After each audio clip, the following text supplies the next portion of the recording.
So there is a God. Yesterday, guess who called aldermanic candidate David Krupa? It was the FBI. They're investigating what happened with his signatures. Are they going to try to entrap him like they did Michael Flynn? No. No, I know. The FBI reached out and asked him to explain what happened with the 2,600 people who signed petitions to revoke the nominating signatures for Krupa that they never gave him in the first place because he never received 2,600 signatures. He received 1,700 signatures. So exactly. Only in Chicago can you have a Blackhawk mascot, Tommy the Hawk, get into a fight with a fan and win the fight, and have more signatures in favor of revocation of a candidacy than you had in favor of the candidacy. Well, the incumbent is backed by none other than Mike Madigan, who is the committee ward member for that area. Here's Krupa. I think that the FBI is taking this very seriously. An FBI investigator did reach out to me, asked me what happened, and allowed me to explain what we believe to be going on.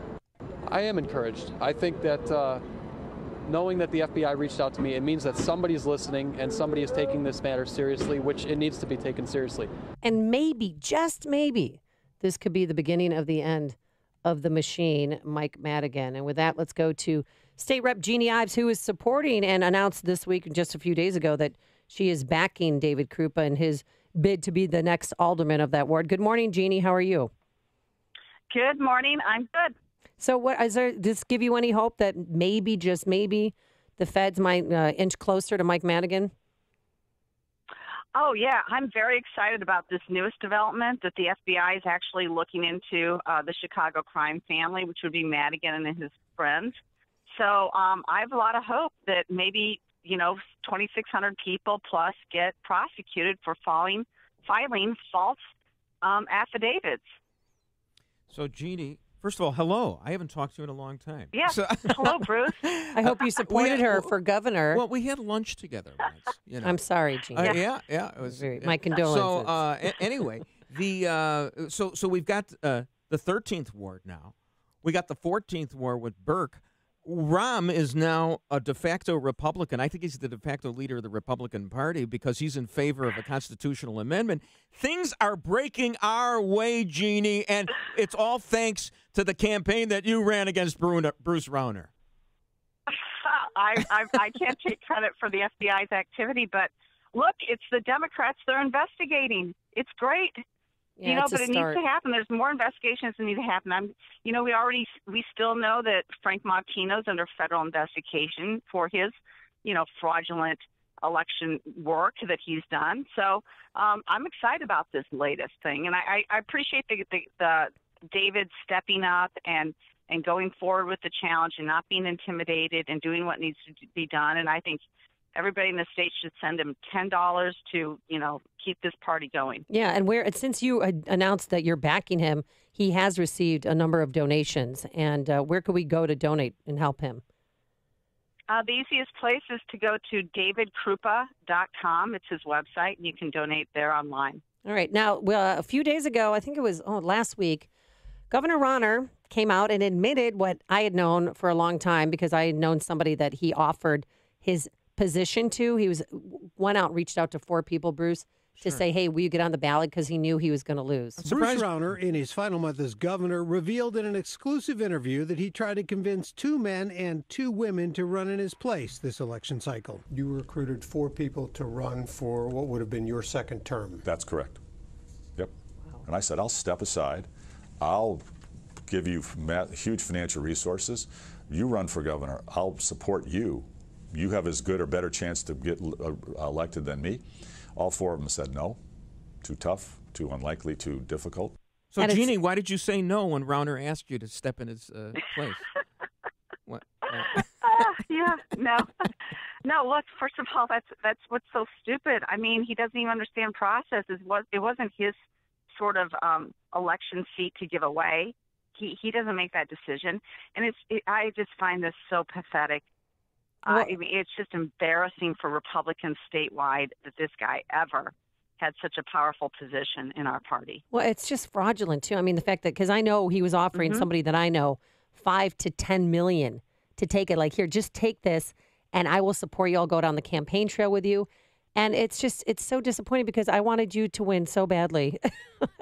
And it's just heartbreaking. Thank you. I mean, we think that people are like, oh, she couldn't have won against JB. Nobody knows that. Yeah. Nobody knows what would have happened. We would have had serious policy debates that JB could not squeeze through and squeeze out of. I mean, he cheated all voters by doing it this way and by not working hard. And he also essentially revealed why the legislation he signed in 2017 was so anti-Republican and against our party platform. It's because he didn't care. He said in that interview he already had figured out he couldn't be reelected in early 2017. So it set up everything, the tsunami effect of the blue wave that affected every single district statewide because he was such a weak candidate. Yeah, it affected everything else on the ballot. Everything, including in my district.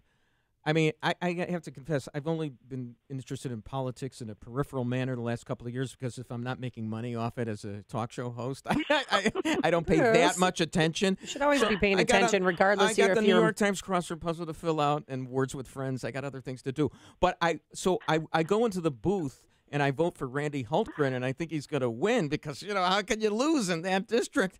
And then I read this quote afterwards, and it's from you about the woman who now represents me, and it's like It's like you're beside yourself. You're ready to tear your hair out because it's a 32-year-old woman who lives with her parents who's representing me right now. It's like one of my kids. Yeah, my kids aren't even out of the house. Look, she's just another Democrat who, appears to have participated in voter fraud. I mean, what's with these guys? They can't win fair and square, so they'll do anything possible to win by cheating. And, she's another one. She voted absentee in Illinois while still being registered to vote in Washington, D.C., and not having been a resident here for 30 days prior to the election, which is required. It's just unbelievable. So that's actually getting elevated, too. The Democrats are being looked into for that. What's a little fraud? The big story is she lived with her parents. Yeah. You can't be... I mean, you got to be 35 years old, a U.S. citizen, to be the president of the United States. I say there's got to be something in the Constitution that if you want to be a congressperson, you can't live with your parents. We got to amend the Constitution. I'm an originalist and everything, but we got to amend the Constitution. Well, for me, the biggest, the most fraudulent behavior with her is that she said that she saw patients. She filmed a commercial in a dental office near her house, wearing a white coat and had the stethoscope on and seeing patients. She's never seen a patient in her life. That commercial was so misleading and wrong. Yeah, she might have a pre-existing heart condition, maybe, I don't know. But who doesn't really? Look, and you know what? Now look at who's more misleading. Who's more misleading, the Democrats or the head of our ticket, Bruce Rauner? They've all lied to everybody about everything, and they're going to continue to do it in 2019. It's just I can't wait for voters to wake up. So it's not going to happen. I can guarantee you that. No, it'll happen. It's going to be move out of Illinois, Jeanne. 300 people a day moving out of Illinois. Yeah. I mean, I do the math. I think that's like 90,000 a year, isn't it? This already is not ending well. I mean, I don't know where these pensioners think that their pensions are going to come from if we don't change things.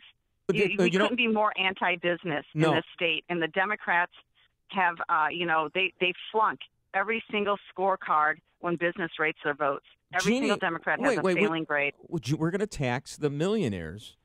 And it's not going to go trickle down the taxes to the ordinary citizens because, you can always milk the millionaires. I mean, that's the Pritzker plan. I think the ultimate plan, of course, is the bailout.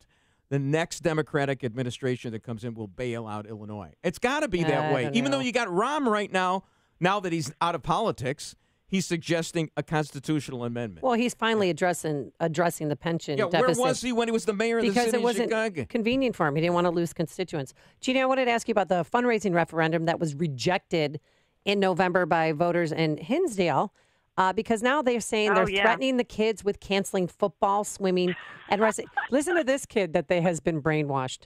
The first week that we were in the water, there were 3 kids that came down with a cough. Every single other high school pool that I've been to where my son has competed is significantly better. Who doesn't have a cold right now or a cough? Well, they're saying that their swimming pool's bad, so they're going to cancel swimming.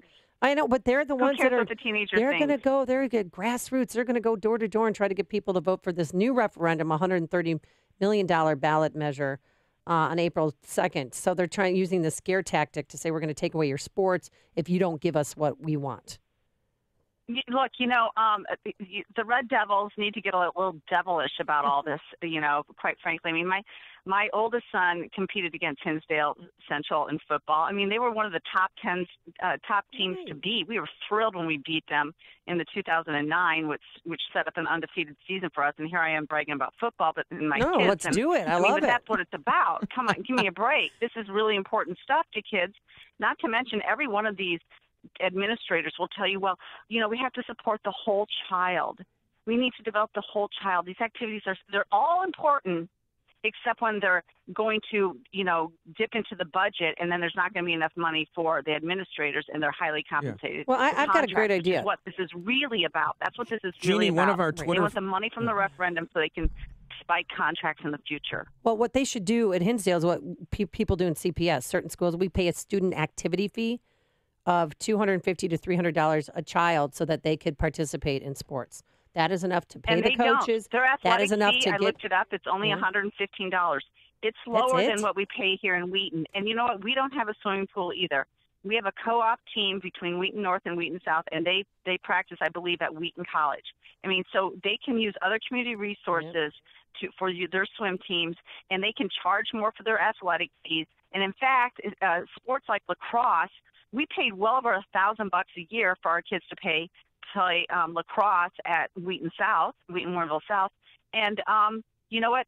If you divide up the amount of money for football by the number of players, it's like $725. The math is not hard to do. I mean, whatever. Charge these people. Or get private coaches and stop paying these teachers that are then spiking their pensions with the stipend that they get for coaching.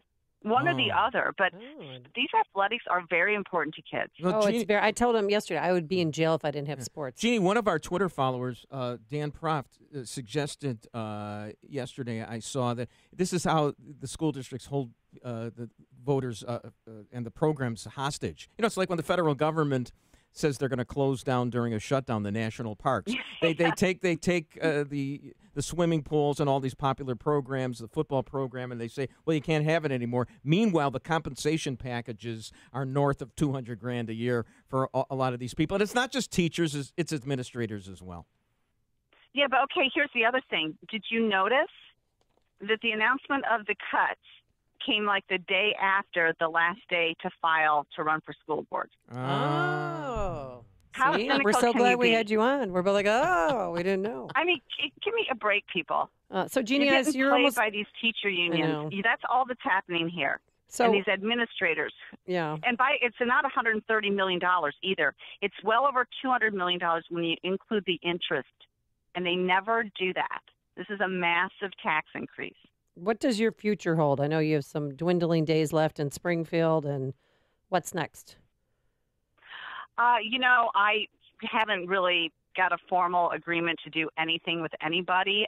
But I do feel motivated to still connect dots for people on policy and just the nuances of what's going on. And so I think in some degree I'm going to obviously keep active with my big email list and a new website that people can go to, and they can, find out what's going on in Springfield and around and how it really affects them at the local I've got level. your I think email I'll be doing list. something like that, and then who knows what else. Yeah, I got your email list because I'm a Netflix subscriber, and Facebook gave it to Netflix, which gave it to me. So I got your email list, and I'm going to take advantage, and I'm going to make all the dough. So you go do something else.